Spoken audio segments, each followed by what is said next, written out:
Assalamualaikum warahmatullahi wabarakatuh. Kembali lagi di channel YouTube aku Alfiliani. Di videoku kali ini agak sedikit berbeda karena di videoku kali ini aku bakal share ke kalian pengalaman aku, pengalaman pribadi yang menikah sampai 3 tahun baru bisa punya keturunan. Apa penyebabnya dan apa solusinya? Aku bakal share ke kalian. Jangan lupa tonton video ini sampai selesai ya. Nah, sebelum menikah, aku tuh punya pengalaman ketika haid itu sakit yang berlebih. Mungkin di luar sana juga banyak teman-teman yang punya pengalaman kalau haid itu sakit berlebih. Bahkan aku juga pernah sampai yang pingsan karena saking nggak kuatnya nahan sakit waktu haid. Nah, di tahun pertama pernikahan tuh aku masih yang santai-santai, mungkin belum dikasih, belum rezekinya gitu kan. Tapi kok setelah menikah kok haidnya aku tetap sakit. Kan banyak orang yang bilang katanya kalau udah nikah tuh haidnya nanti nggak sakit gitu kan. Tapi yang aku alami ini haidnya masih sakit, masih sama gitu kan.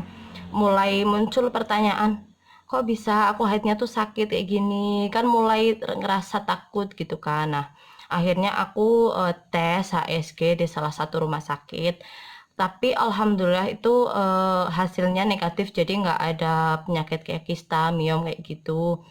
Nah, masuk ke tahun kedua, aku masih belum juga hamil, padahal udah ke dokter SPOG juga gitu kan. Haidnya udah mulai berkurang rasa sakitnya, cuma nggak hamil-hamil gitu. Terus mulai nggak nyaman juga karena kalau ketemu orang pasti ditanya kapan hamil gitu kan. Udah nikah, udah lama kok nggak hamil-hamil. Pasti kalian juga ngalami kayak gitu kan, nggak nyaman kayak gitu ketika udah lama menikah. Tapi selalu kalau ketemu orang tuh ditanyain kapan hamil gitu kan. Nah, di situ aku mulai aku harus program apa nih gitu kan. Sedangkan aku tuh punya masalah kalau haid sakit, aku takutnya karena haidnya sakit itu aku jadi susah hamil. Nah, sebenarnya aku sih udah kayak yang ke tradisional gitu, pijet gitu kan karena haidnya sakit kan banyak yang ngasih solusi, masukan gitu. Coba deh pijet di sana. Tapi karena akunya sendiri itu lebih ke apa ya? Lebih percaya ke medis gitu. Jadi mungkin eh, chemistry-nya nggak dapet, jadi berobat pun kayak yang setengah-setengah gitu. Nah, di masuk ke tahun ketiga, aku tuh dikasih rekomendasi sama temanku dokter SPOG di Purwokerto. Nah, itu khusus infertilitas, jadi khusus untuk kesuburan. Nah, itu di klinik Restu Ibu, namanya dokter Adi. Nah, akhirnya aku ke sana, aku konsultasi sama dokter.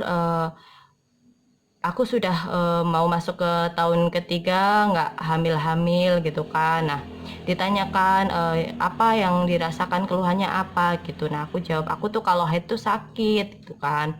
Nah, yang aku kaget ternyata dokternya itu justru menanyakan apa yang aku makan tiap hari. Sempet bingung nggak sih? Justru belum hamil tapi yang ditanyain itu makanan kita sehari-hari gitu. Terus dokternya tanya gini, ibu suka jajan nggak? Kayak gitu kan, suka makan makanan yang gurih-gurih nggak? Kayak bakso, mie ayam, batagor, jajan-jajanan pinggir jalan gitu. Eh, ya aku sempat mikir, oh iya nih, aku tuh seneng banget makanan-makanan yang gurih, jajan-jajan yang kayak di pinggir jalan, batagor, somai, terus mie ayam, bakso. Aku tuh seneng banget makan kayak gitu gitu. Dan mie instan, aku tuh paling suka makan mie instan. Nah, ternyata kata dokter itu salah satu penyebab kenapa aku haidnya sakit itu karena aku pola makannya nggak sehat. Jadi seneng yang makan makanan yang gurih tapi nggak sehat gitu, minyaknya banyak, jadi kolesterol jahatnya tuh banyak. Nah, di situ dokter Adi bilang, sebenarnya kalau obat itu cuma membantu. Jadi kalau ibu pengen hamil itu eh, rubah dulu pola makan, pola hidupnya ibu gitu kan. Aku sih sempat pertama, oh mungkin iya ya, aku makannya nggak sehat, jadi kesuburanku tuh jadi kurang gitu kan.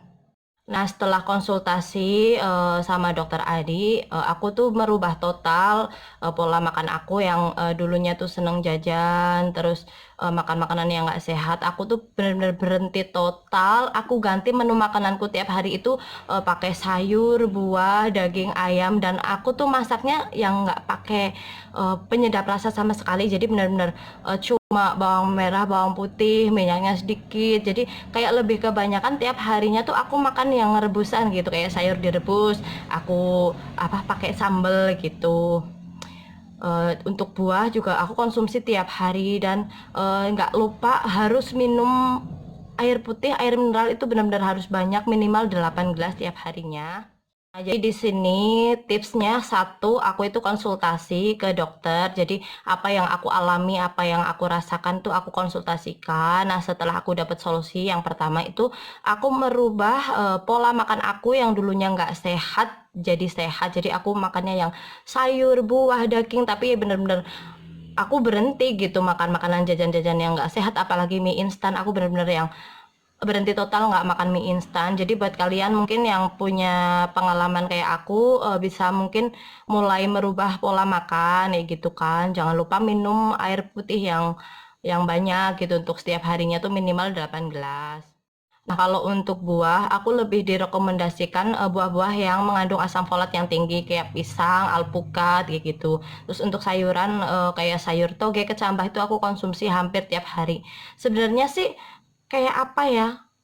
Dibilang bosen karena tiap hari tuh makannya yang nggak enak, cuma sayur gitu kan, daging, nggak yang ngerasain yang gurih-gurih gitu. Sebenarnya ya berat sih tiap hari harus makan kayak gitu, tapi karena aku memang udah pingin punya keturunan, jadi aku tuh bulatkan tekad tiap hari tuh harus makan yang sehat kayak gitu. Di samping makan makanan sehat, aku tetap program di dokter. Jadi aku juga dikasih vitamin kayak gitu yang buat membantu menyuburkan kandunganku. Nah, 6 bulan program di dokter, aku tuh alhamdulillah dinyatakan positif hamil yang pertama. Cuma kehamilanku yang pertama itu aku mengalami keguguran pas umur 12 minggu. Itu kenapa? Karena harusnya aku tuh kontrolnya ke Purwokerto, cuma aku mikirnya kan di sana jauh. Nah, aku tuh lanjutkan di dokter di kotaku sendiri, di Banjar gitu, di Banjarnegara yang deket. Tapi ternyata kan dokter yang di Banjar ini nggak tahu pengalaman aku dan riwayatnya aku tuh gimana. Nah, setelah minggu ke-11 kok janin yang ada di kandungan aku kok perkembangannya nggak sesuai dengan janin-janin yang normal gitu kan. Nah, umur jalan 12 minggu aku cek tuh ke dokter Adi kan, ke Purwokerto. Nah, ternyata waktu di USG itu janinku udah nggak berkembang, jadi aku tuh ngalamin keguguran gitu kan, hamil yang pertama. Sempet stres, shock, takut, sedih juga sih. Udah bertahun-tahun gitu kan pengen punya anak, tapi malah dikasih, malah aku bisa dibilang aku tuh nggak memperhatikan karena harusnya ke Purwokerto, tapi aku nggak ke sana gitu. Dan akhirnya keguguran gitu kan. Itu buat pelajaran banget buat aku sampai aku kehilangan anakku yang pertama. Nah, di situ aku terus melakukan dibersihin rahimnya gitu kan. Nah, setelah itu aku program lagi, kayak awal lagi aku makan makanan yang sehat, olahraga, minum air putih yang banyak, sama sekali nggak jajan-jajan yang nggak sehat gitu. Nah, selang 6 bulan kemudian, aku hamil lagi ke kehamilanku yang kedua, yaitu alhamdulillah yang sekarang jadi anakku, si kakak. Alhamdulillah udah besar juga, udah 4 tahun. Nah, ternyata kata dokter itu sebenarnya kalau aku kan karena punya pengalaman susah hamil, jadi kehamilanku yang kedua ini aku mengalami kandungan yang sangat lemah, bahkan aku tuh cuma bisa berbaring gitu kan, nggak bisa aktivitas sama sekali, bener-bener yang bed rest gitu. Tapi cara supaya janin itu kuat di dalam kandungan itu bukan berarti kita tuh harus yang anteng banget ya gitu, tapi janin yang sehat itu tergantung apa yang kita makan, apa yang kita konsumsi buat asupan gizinya si dede gitu. Jadi aku benar-benar makan makanan yang bergizi kayak gitu kan. Alhamdulillah kehamilanku yang kedua ini meskipun kandungan lemah, tapi alhamdulillah dikasih kesehatan, dan alhamdulillah aku juga sudah besar. Tapi memang benar-benar aku saranin sih untuk kalian yang semisal punya pengalaman kandungan lemah sih nggak usah dengerin orang-orang yang kadang kan ada yang bilang, ah manja banget sih hamil aja cuma tiduran mulu gitu kan. Setiap ibu hamil kan beda-beda ya, jadi kayak aku aja hamil 2 kali itu beda. Yang si kakak itu benar-benar yang aku harus bed rest, sama sekali nggak bisa aktivitas gitu, yang mual muntah yang berlebih, benar-benar nggak bisa aktivitas. Sedangkan anakku yang ketiga, si dede ini aku tuh bawa naik motor apapun itu juga nggak apa-apa, karena memang setiap kandungan itu beda. Jadi hamil pun satu orang pun kayak aku nih hamil sekali, yang pertama sama yang kedua itu beda gitu loh. Nggak mesti kalau semisal hamil yang kedua itu kandungannya lemah, yang ketiganya itu ikut lemah, itu nggak mesti. Jadi tergantung sel telurnya pas dibuahin itu dia kondisinya kuat apa enggak gitu kan. Nah, jadi tuh selama 3 tahun aku nggak bisa hamil, dan akhirnya aku sampai bisa hamil. Bahkan eh, aku tuh punya anak kembar gantung ya. Jadi selisih 17 bulan aku dapat 2 anak. Nah, yang aku lakukan tipsnya itu aku merubah pola makan aku yang dulunya nggak sehat. Kayak aku tuh sering jajan gitu yang kayak mie ayam, batagor, itu benar-benar aku ilangin sama sekali. Aku nggak makan itu. Terus aku ganti dengan menu yang sehat kayak sayur, buah, minum air putih yang cukup, olahraga, terus banyakin makan pisang, alpukat, terus kayak toge gitu. Terus minum madu juga. Terus juga kalau buat tambahannya bisa beli kayak Prenagen Essensis, terus kayak ada vitamin-vitamin yang buat nyuburin kandungan gitu. Kalian juga bisa coba apa tips yang aku kasih ini, apa yang aku alami. Mungkin kalian juga ada yang mengalami kayak aku, mungkin bisa pakai pengalaman aku, kayak berubah pola makan dulu gitu buat ngesehatin dan nyuburin dulu kandungannya. Nah, selain mengganti pola makan ke pola makan yang sehat, gaya hidup yang sehat, pikiran kita tuh pengaruh banget ya. Jadi kita tuh nggak boleh yang stres terlalu kepikiran banget gitu. Gimana sih biar aku hamil? Biasanya kalau yang kepikiran banget justru dia tuh stres. Jadi saraf-saraf yang ada di tubuh kita justru tegang gitu. Jadi kita tuh harus yang slow gitu kan. Kita ikhtiar, kita berdoa, tapi kita juga nggak boleh yang stres gitu. Jadi tipsnya pertama, konsultasikan ke dokter SPOG apa yang keluhan yang kalian rasain. Terus misal kalian punya pengalaman kayak aku haidnya sakit, bisa dicoba kalian tuh berhenti makan makanan yang nggak sehat, karena kebanyakan memang cewek-cewek itu suka kayak aku gitu, suka jajan yang nggak sehat. Jadi benar-benar merubah pola makan itu ke makanan yang sehat-sehat, buah, sayur, ikan, daging yang tanpa MSG masaknya, terus minum madu, minum air putih yang cukup, minum vitamin, susu Prenagen gitu. Terus pola pikiran kalian dibikin slow atau jangan yang stres. Terus kita berdoa terus. Kalau semisal kondisi kita udah normal, kok kita belum dikasih, berarti kan kita tinggal nunggu nih, nunggu arisan gitu kan, nunggu giliran kita kapan nih kita dapat kita dapat anak gitu. Yang penting tuh kita ikhtiar dulu gitu. Nah, itu tips dari aku, makan yang sehat, minum yang cukup, istirahat yang cukup, olahraga, merubah pola makan yang nggak sehat, terus juga nggak boleh stres.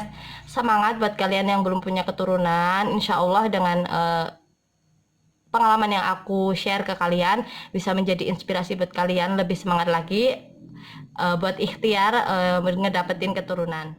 Kenapa aku share pengalaman aku yang belum hamil ini? Karena di luar sana juga banyak banget ya calon ibu yang udah bertahun-tahun nikah tapi belum juga dikasih keturunan. Sebenarnya aku juga kasihan karena aku juga ngalamin sendiri. Aku tuh sampai 3 tahun baru dikasih keturunan. Jadi buat calon ibu di luar sana, semangat. Semoga yang kalian belum melakukan pola hidup sehat kayak aku, semoga kalian mulai mulai sekarang mulai sekarang nih mengganti pola makan yang gak sehat jadi sehat. Kalian olahraga, nggak stres, terus minum vitamin, dan yang paling penting kita harus berdoa, karena rezeki itu Allah yang kasih. Jadi kita benar-benar harus berdoa juga kayak gitu selain ikhtiar. Oke, terima kasih buat semuanya yang sudah nonton video aku. Semoga tips yang aku kasih bermanfaat buat kalian, dan buat ibu-ibu di luar sana, calon ibu di luar sana yang belum punya keturunan, semoga segera dikasih keturunan.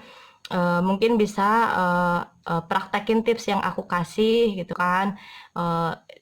Semisal kok punya keluhan apa gitu, dikonsultasikan dulu ke dokter biar eh, nanti tahu apa sih penyebab kita tuh nggak hamil-hamil.